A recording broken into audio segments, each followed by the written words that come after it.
Both And podcast, where we use both hemispheres of the brain with our hearts to discuss matters of education, behavioral health, social justice, identity, and anything else that might require a both and perspective. Each week, we check in on these issues and present a challenge to one another and to you in order to ensure our words are met with action.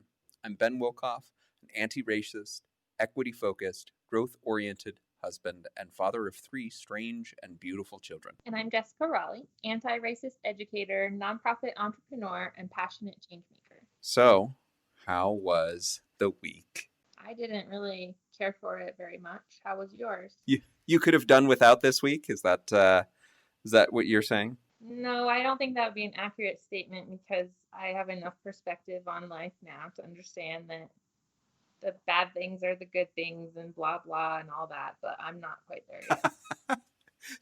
The bad things are the good things and blah, blah, and all that. If you were to map out the grief process or any other similar process, I'm much earlier in the first few steps still, and I'm fully aware of what's to come, but something about that awareness is really just making me angry. Awareness of that it's coming and you're angry about the fact that it is coming? Not exactly. I think that I know that there's this greater perspective. I understand my privilege in all of this. And still, I am having a very, very challenging time not feeling victimized right now. And like everything is happening to me. And I'm extremely familiar with this feeling and this mindset. And so I recognize where I'm at in the process and where I'm headed. But right now, I'm noticing that, even well-meaning people saying things to me, I'm really not interested. That's fair. Kara was watching a documentary on some terrible things that had happened to the Olympic gymnasts in the past decade. And she was talking about the people who were speaking out versus not, and I realized that there is almost no one who wants to be famous for being a victim.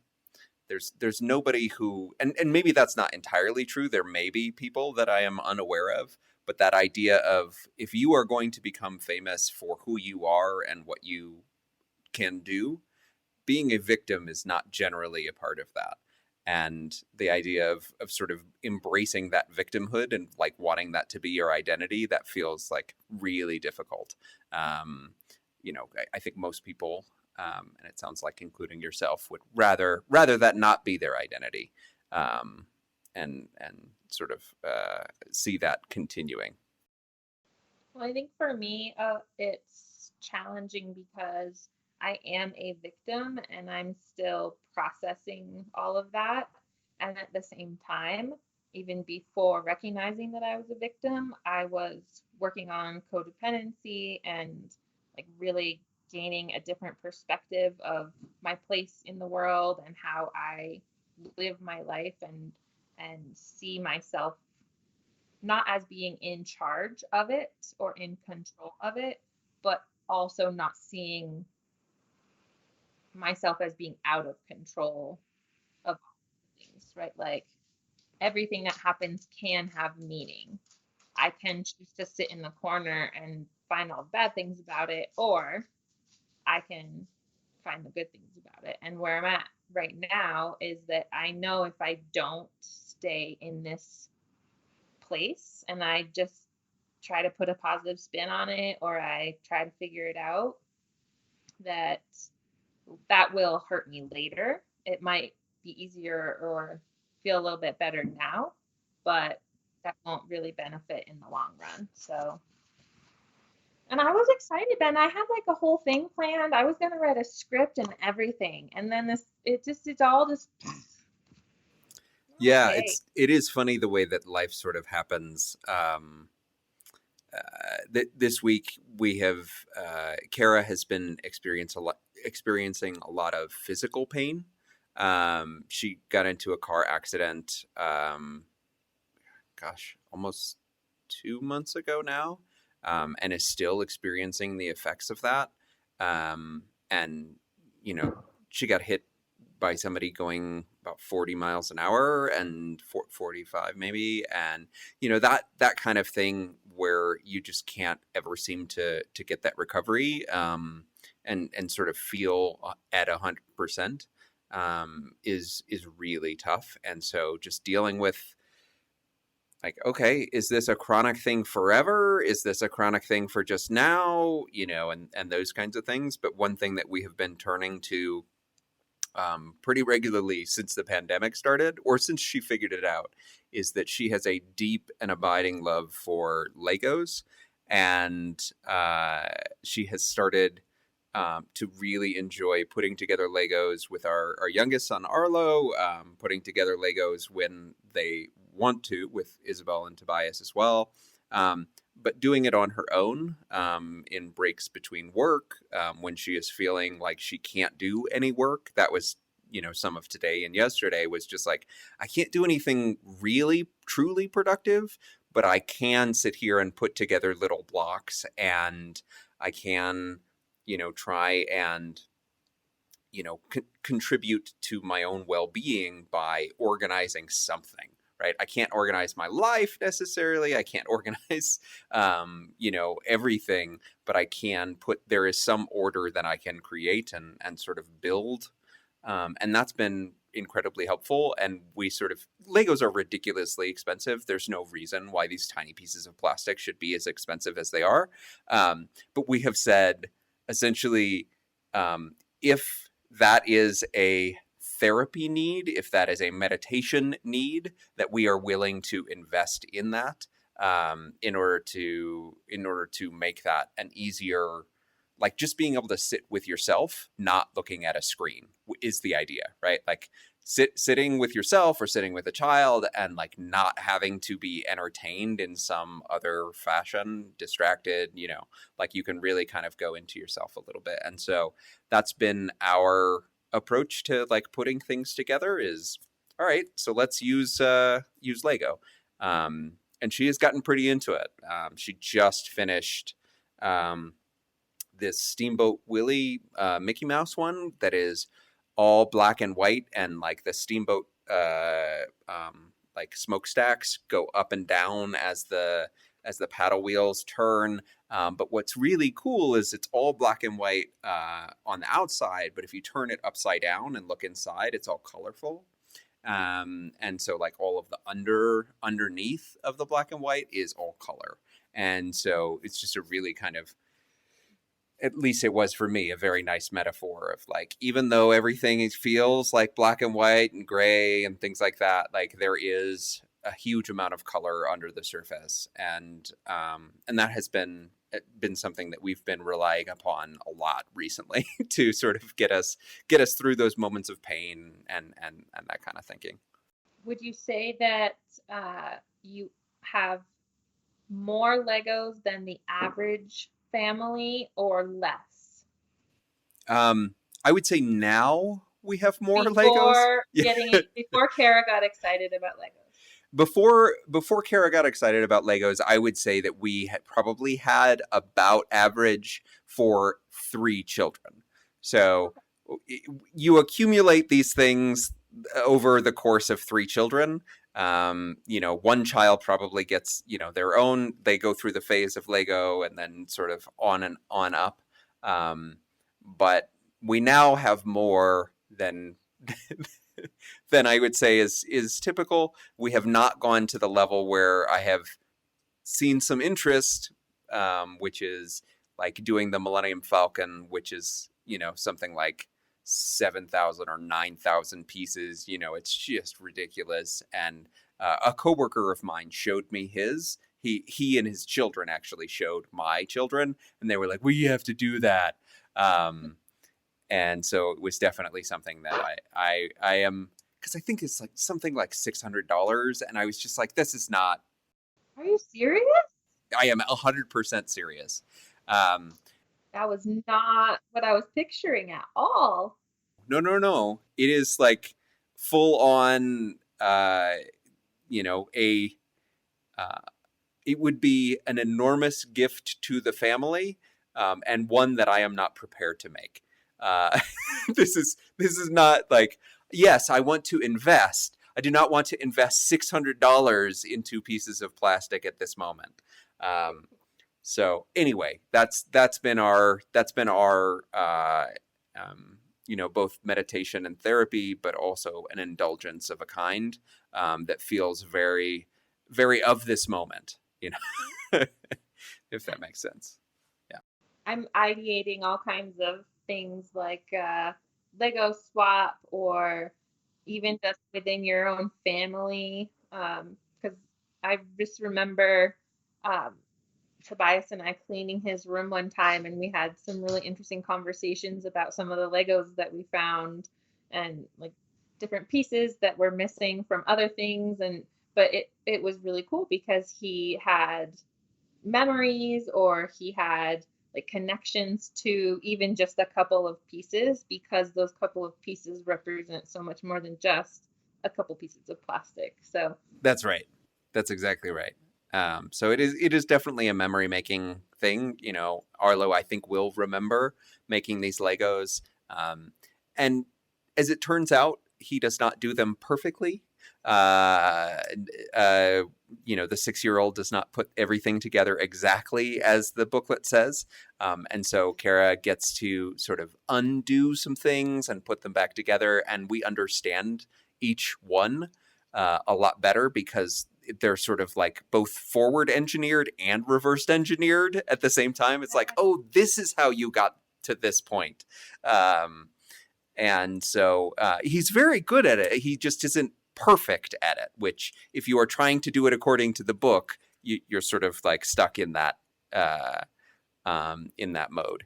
But we have ideas around, there are places online where people have built things and then written down everything that it took to build it so that you can actually create your own sets. And so we're going to have, we're planning where they go through and just take pieces from all of the other sets to like make new sets that they can build. And so I'm excited about that. that's awesome. I love that. Because when I was ideating on the Lego swap, I also got to the point of, oh, but how do you accomplish that? Because if you have even just a couple pieces missing, now you can't.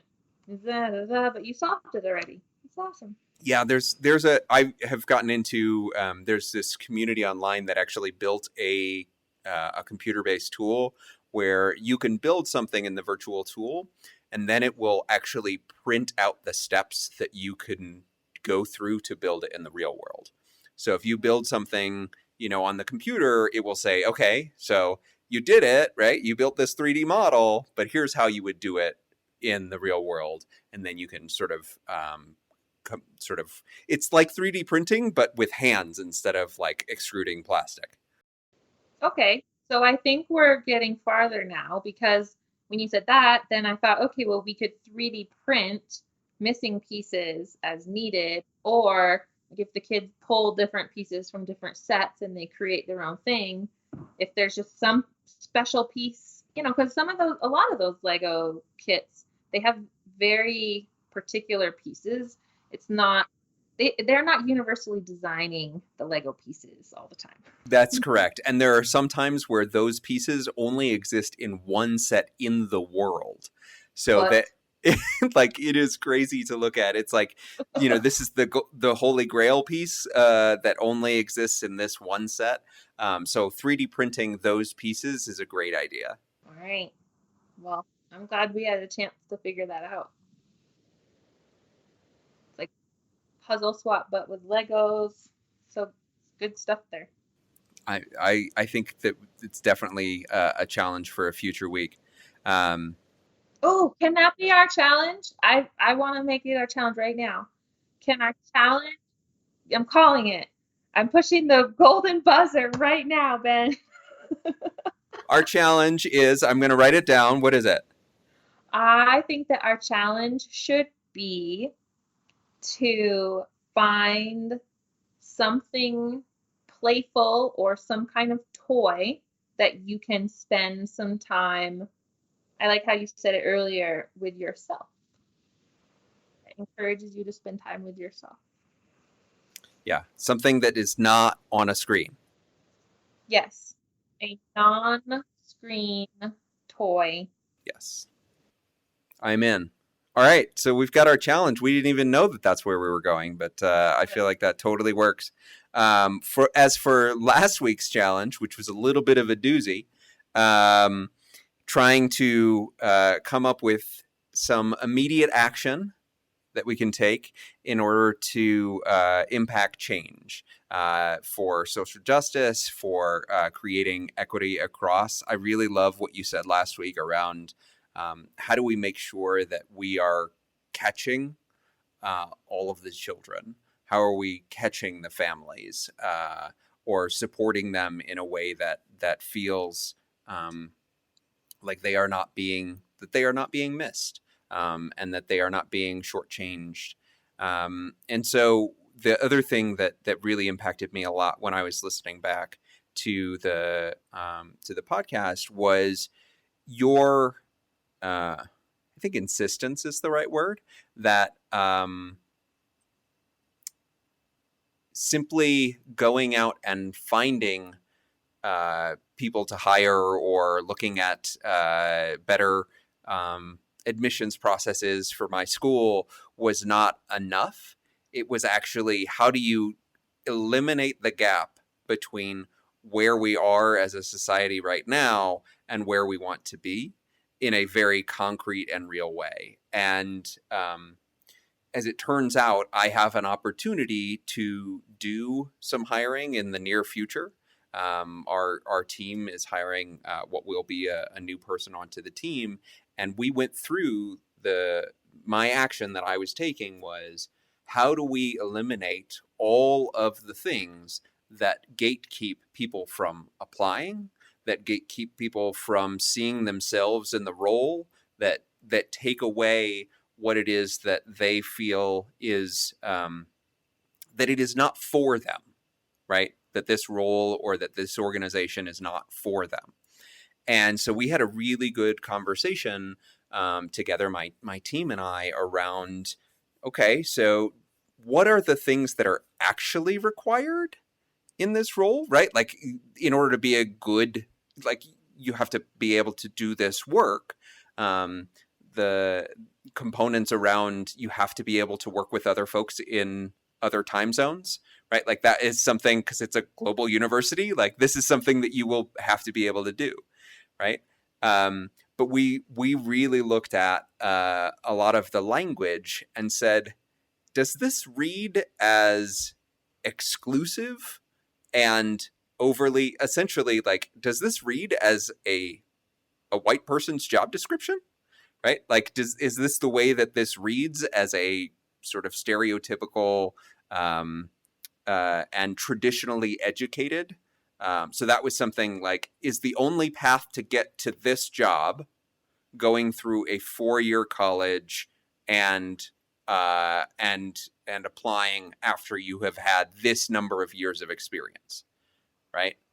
And so the answer that we ultimately came up with was no. So how do we represent a non-traditional path to this job? And so we had some ideas, and then some of the other things that we were talking about were, well, we are, and not all members of the team have a traditional background, and not all members of the team are white. But we also realize that we are a small team of 3 people. And so we lack a certain perspective. And so it's like, who can we get to read this that has a different background that could provide us with further feedback? So that was what I took, and the conversation had a much more urgent tone due to our conversation last week, in a way that, obviously, I was inspired by the precedent conversations that we had around race and racism from Minerva, but I was further inspired by your and my conversation, it's like, no, you have to do this tomorrow. You can't wait until the next time. Like, how do you rewrite this? How do you make it easier to have an entry point for people so that more people can see themselves in an organization that ultimately I believe in greatly, that I think is providing that kind of opportunity, right? Education in general should be providing opportunity. So how do we not gatekeep that from people who should have that opportunity? As a side note, I had an amazing conversation with the CEO of the founder of the school. That's the best way to call it. He's been working on the idea of a co-op degree with a number of universities at the rate of $5,000 for a college degree. Like, that's the goal. And he thinks that he may have cracked it. Like, he had a conversation today, and I was like, that is the game-changing statement. I was like, $5,000 for a college degree? Like, what does that look like? And so just that concept to me is a totally is down that path of what do you do today. But the interesting part is he started in 2012, right? He started that conversation in 2012, right? And so it doesn't happen overnight, but there are some days where you get to move forward really fast, and that feels very good. So yeah. That makes me think of two things, actually, a personal experience of mine today. And then also just the statistic is eluding me, but just the idea of it keeps coming into my head of that in general, when women apply to jobs versus men, they're more likely to, one, not apply if they don't have all the qualifications. And then, like, there's less of a percentage chance that they see themselves in the role, like, da da da da da. And that essentially, by the time you are a hiring manager receiving that information from that candidate, it's been so watered down and whittled down into not even who that person is, that there's practically no chance of them getting the job unless it's just a token hire anyhow, which nobody wants to work in that job because that's really unfun later. Correct. Yeah, and that was something that we discussed too, just around the idea of where how people read this, and how people see bias already just within the description. Um, I am very aware of it in a way that I don't think that I was even a year ago, where you have the power through language, through the way in which you either embrace or don't embrace the the values you espouse, um, to change how people uh,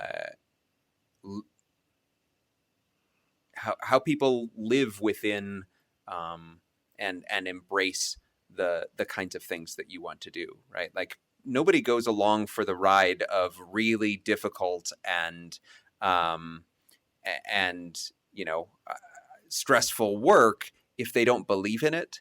And how do you end up building that momentum is by actually doing what you mean, or saying what you mean, and then being able to show that in a very real way. So I'm hopeful that we're going to be able to do that. We still have to get some of the things that we discussed approved, but I think when they hear the context, they're going to say, yeah, absolutely, let's go for it. I have yet to be told no in that kind of regard yet in this role, and so that's been a huge help. Nice. Sounds like, how might we write the most inclusive job description so that the largest number of people see themselves within it immediately? Because, like you were saying earlier, you were talking about the things that your team was sort of pulling out as unnecessary, and there's so much that we put into something like a job description because we always have, or we're supposed to, or And a lot of the hiring rules and sort of etiquette that go along with these things are very archaic. Like this is from long before were even thinking about email, let alone the digital ways that we were living and working. So, like, it's exciting to me that people are starting to not just look at, oh, we want this unique candidate, but they're looking at how are we going to actually take ownership to get that unique candidate, which is very cool. So you were talking about, yeah. So the other thing that I was thinking about, so I applied for a job shortly before we went live today, and uh, I have been working on this application for a while. Super excited about it. Probably I would say that I probably feel more confident about my my alignment to this job skill wise and as a learner and values wise. Like it feels like based on the information I have so far, it feels like it could be a very balanced relationship, not a one-way relationship. And I like usually my experience is that you get part of that and then you have to build the rest once you're there. So I'm really excited at that, just in and of itself, because I think that it was really helpful for me to kind of go back and think about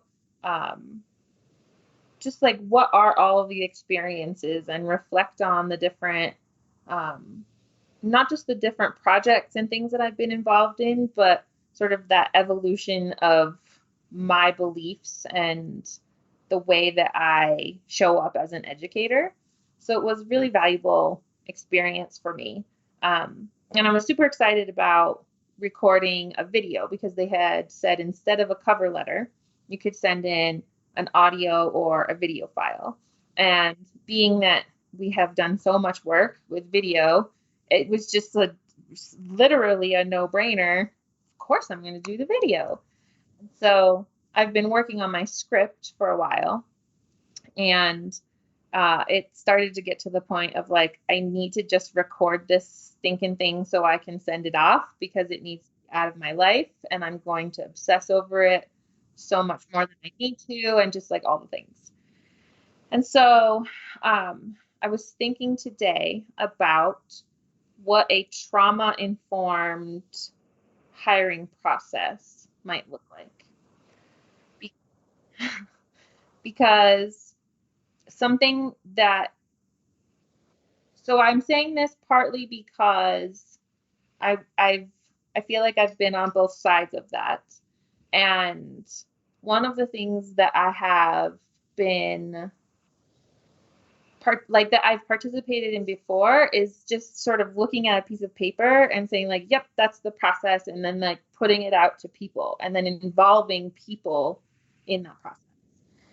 And the experience that I had today in thinking about my own needs personally, I really felt like, wow, how many people just don't push submit because they don't have enough time, or the work product that's being asked for is too overwhelming. And if I were already in a job, I might advocate, might, depending on my leadership, for like my life or what's happening, or like I need something, different here, or can we alter, like we can work together on something if there's a relationship there. But if there's no relationship, and more so than that, you're trying to,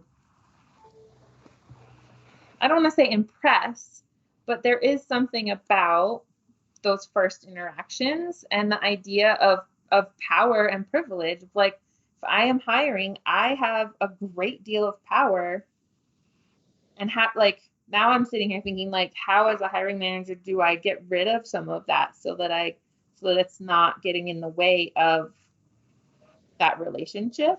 But like to I recorded multiple videos and I watched them, and I looked at my eyes. I looked at just the way that like I couldn't focus on a camera. I couldn't remember any of what I had written for more than a sentence or two. And so then it devolves into you're reading a script, which I just, what's the point? Right. And so it just, it became a lot of different thoughts and um,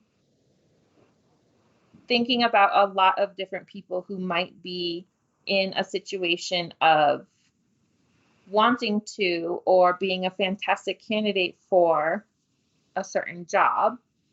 But what are all those barriers that keep you from getting there? Because I'm already feeling so like, so I'm already feeling insecure. I'm already feeling like you have power and I'm applying for a job. And in my personal circumstance, like I need this job.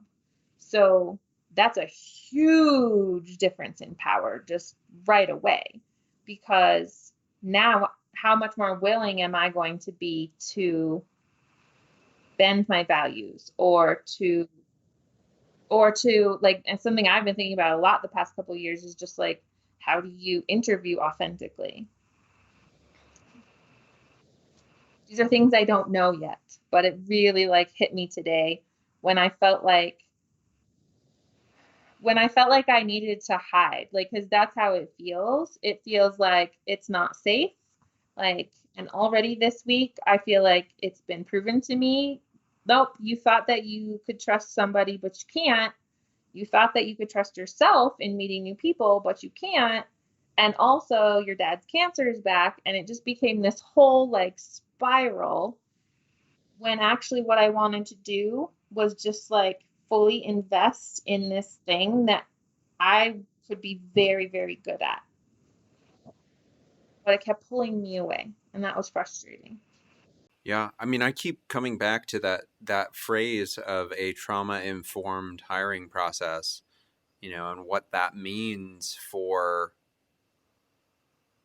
the way in which we set up these stages, right? Every hiring process I've ever been a part of is a set of stages, and the idea that we can mess around with the stages. We can create a relationship first, potentially, and then move on to the cover letter and resume and things like that.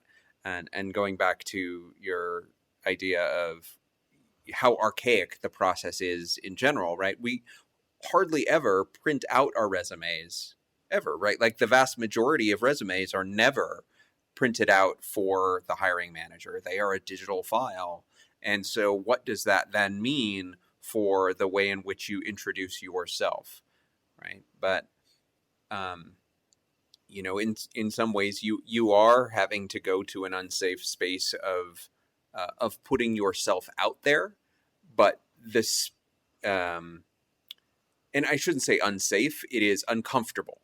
It is an uncomfortable space of putting yourself out there, but it doesn't have to be unsafe, right? How can a hiring manager make a safe space for the process to take place, even if it is still an uncomfortable space of like you still have to be able to represent yourself. You still have to be able to share, who it is, who you believe you are, and what you're about, and the things that you can and will do. But to me, that becomes another set of challenges for hiring managers, and I think for everyone that's a part of the process, right? Like, is there a real reason why intimidation has to be a tactic inside of a hiring process, right? Uh, it is the idea of sort of weeding out weak candidates. Like literally, we talk about strong and weak, right? So weak people should not get through, right? But another way of saying that are vulnerable or empathetic, or like if we're looking at the perspective of if the types of candidates that you actually want, or the type of people that will actually do the job far better, is it has much more to do with whether or not you've created the environment for that person to thrive from the very first moment. But my hiring manager, who really gave me an entry point in a way that I don't think anybody has before. So I mean, it helps that there was a book written about the school that I attend, right? How to create an intentional university. And so she sent me the chapter about admissions, the team that I work on, and she said, read this, and does this, fit with the way in which you think about things? And, you're going to need to reference and take a look. But a lot of times, in a hiring process, it's like you ask questions around like things that they could have found on the website, right? But you don't give them the information and say like, well, does this fit? Like, is this a good fit for you?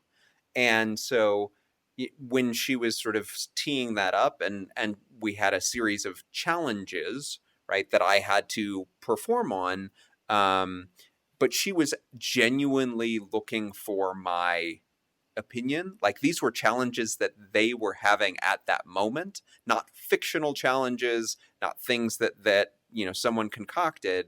This was a challenge that we're having right now. How would you solve it? And like genuinely listening for my ideas, and to the point where like we have implemented some of the things that I recommended in my interview, like in a very real way. So from the first moment, I did feel like, oh, you're already a part of the team. Even if I would not have gotten the job, I feel like I was a part of that team for that moment, which is not how I have felt in many other environments. Right, where it is us versus you, kind of, and until you're one of us, you don't get to peek under the kimono or whatever. Um, and so that to me is a way to frame hiring where you are creating the safe space, where you are inviting somebody in, where you are saying, this is, we want the best person, but we don't want to make that person into someone that they're not, or to artificially weed someone out who could be good but is not able to make it past our gauntlet, right? Like, uh, like the gauntlet should not be there to weed people out. It should be there to usher people in, and probably not call it a gauntlet, like I just have. Well, I like the visual for just how important it is to not have it be only a gauntlet. I also think that uh, it's almost like what you're talking about now combined with last week, the idea of a cultural fit. And we talk about that like really like it's an added value to our hiring process. Like, not only are we looking for these things, but we're so in tune, we're aware, we're looking for this cultural fit. But really, what you're potentially doing is just keeping very narrow focus or a very narrow perspective, and not bringing in and having the best teams that you need. And so I wonder if it's a matter of a competency based, universally designed process, so that you're just establishing, well, I mean, why am I bringing this person on? If I can't, because in my opinion, most just job descriptions and the templates that are sent to hiring managers are a bunch of crap. And like, they don't mean anything. How many, raise your hand if you've ever had a title that meant nothing to somebody, right? Like, the job descriptions, the titles, all that stuff is what we were talking about earlier. It's just sort of like the extra baggage that we haven't cleared out yet from a certain era. And so, like, how could we really, before we, and maybe that's what's happening a lot of times, is that we as hiring teams are not getting clear, and we're not taking the time, but then we're expecting a great deal of time from other people. And that to me has always felt, especially in like the innovative education space, has always felt very daunting to me.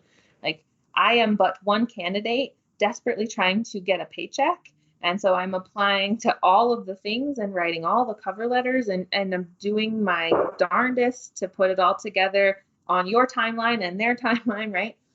But on the hiring team side, I'm creating this like bomb amazing thing, and we're going to do this, and there'll be a group interview, and then we're going to see how da da da da da. And so earlier today, I thought, how cool would it be if before you did anything more than just submit the basics, send me your resume. I'm not going to ask for anything customized, essentially. If it's just, if I see that and I want something customized from you, then I have to take the time to have a phone conversation or jump on a video chat for 10 minutes or do whatever I can so that so that the relationship can build in more of a step-by-step way, rather than it being like, I'm over here and you're over here, and if you want to work here, you're going to have to meet me here. Yeah. No, I like that. And I would just make sure that, the process does not, when you look at a resume, just the flat resume, how many people get weeded out by seeing a name or a gender or things like that, even in an unconscious way. And so Huh. you take those off, so you just see a set of skills and experiences that are being represented. I think that could be a really interesting approach, right? And it's like, these are the things that I saw that intrigue me. I want to know more, right? Or maybe it's well, probably it's both, and that there is a way to not just boil it down to qualifications and some of the things. Like, I feel as though I'm actually still stuck in a very traditional mentality. I'm just trying to get rid of some of the issues that I've noticed, rather than, again, like going back to the beginning of it and saying, well, what is the purpose of this process and a job description? Or the job I applied for today, I really appreciated the job description because it was detailed, but it was not verbose. And it made it so simple for me to go through, like, these are the main things we're looking for. And within that, here are the specific ways we see those skills being applied. And so I could just, almost like a checklist, make sure that I was connecting the dots between who I am and the job description. So I wonder if you had the competencies like that, like what are the things that you could do with the competencies, and then even something that's as open-ended as possible. Like, if what I want to know is that you can speak clearly to a crowd, then I don't necessarily need you to also write an entire thing and make a new facilitation and plan a new lesson so that I can assess your speaking skills. Yeah. Yeah, I think that's a really interesting idea around tying the specific skill sets that you are, or experiences, to the competencies or the description that you're already seeing. And I tend to actually do that whenever I'm interviewing. Is I take the job description and I literally take all of the bullets as if they are questions that I am answering, and sort of write them out like that. But it also makes me think of um, my favorite part of our application for my school is the accomplishments section, where students get to essentially brag about themselves a little bit, and there is no guidance other than to say, like, make sure that you have had an impact on the world, what or an impact on yourself and your family and your community. What are those accomplishments? And you list them out and you say, like, this is what I think an accomplishment is. And then our job as an admissions team is to look at those and say, um, okay, so how do we evaluate these accomplishments so that we are saying, are these major accomplishments that would add something to our university?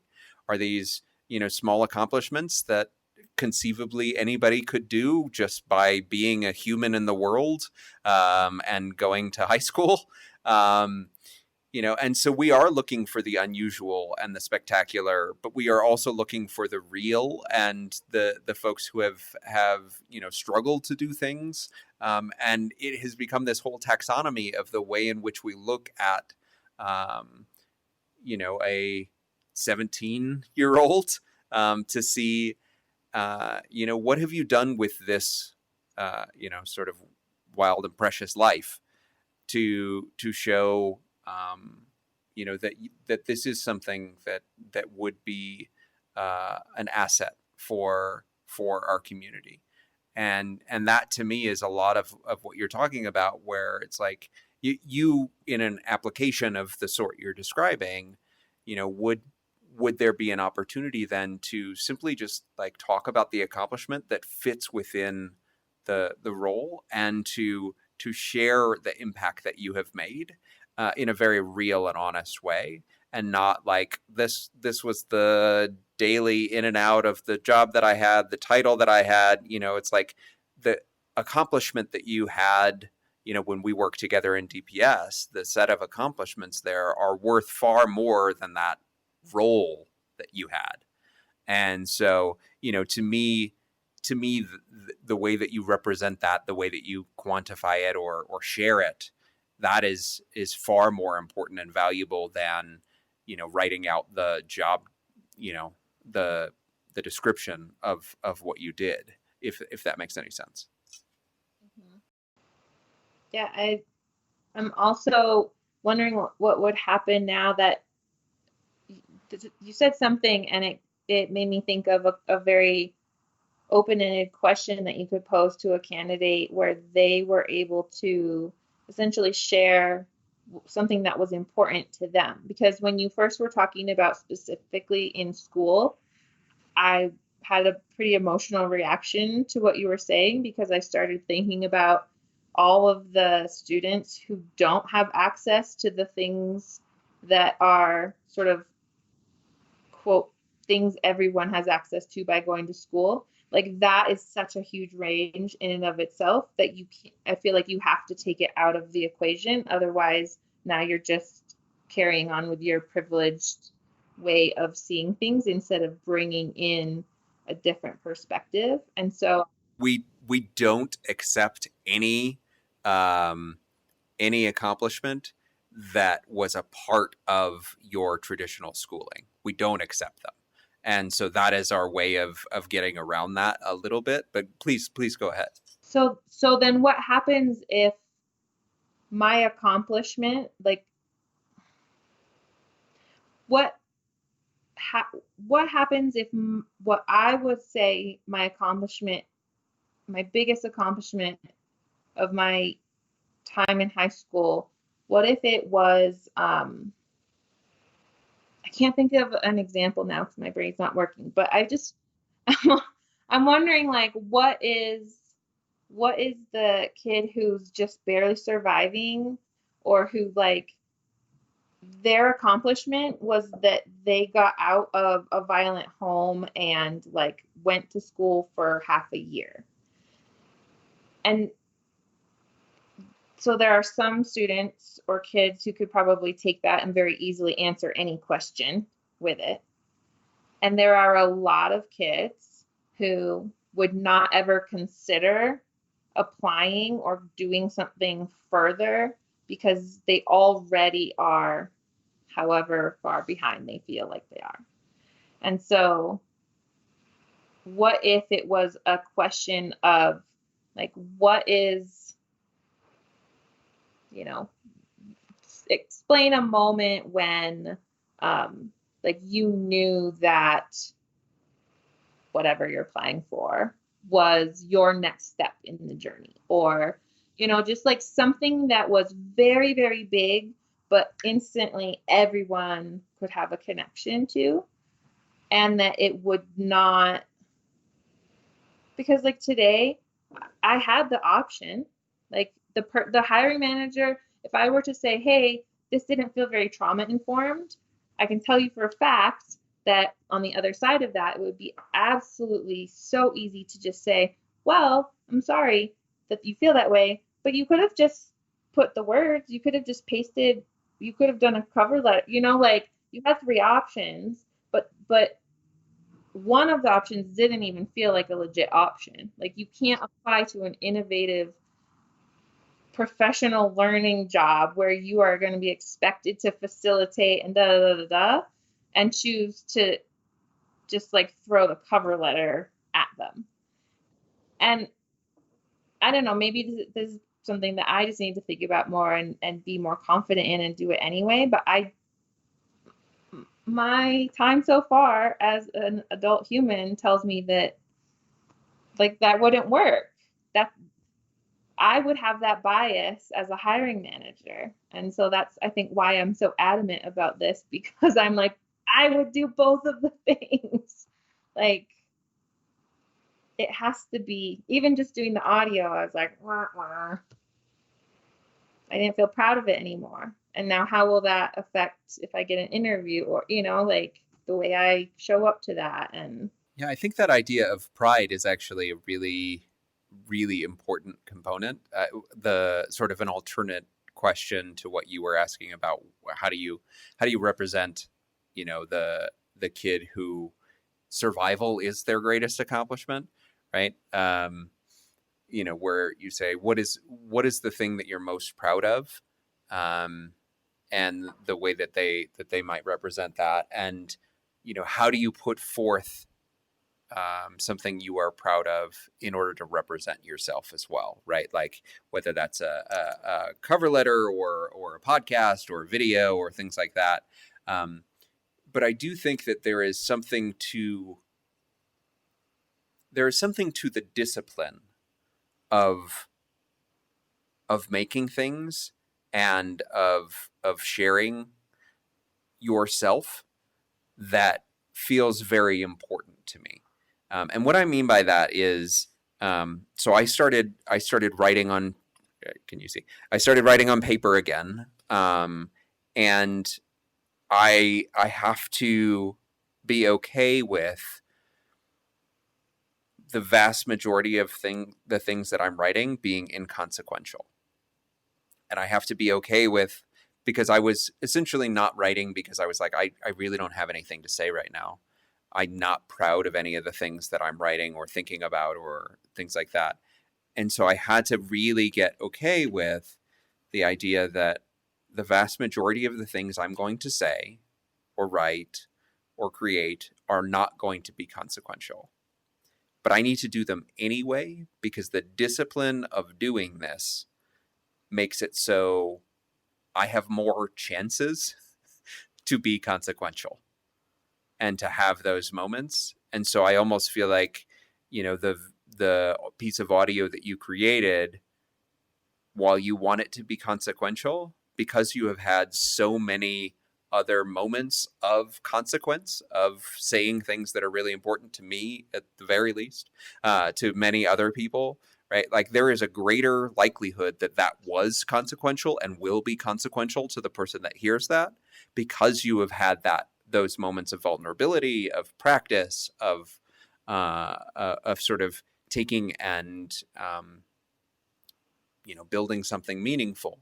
And so while you may not have been proud of it in that moment, that practice was either practice for the next thing, and I'm glad that you did it and had that opportunity, or it actually was consequential and will be for someone else, because you have not stopped, even though you had all of the craziness going on, even though and I say craziness like to sort of push it to the side, but the very real things of your father's cancer coming back and of trauma that is real and ongoing, right? Like it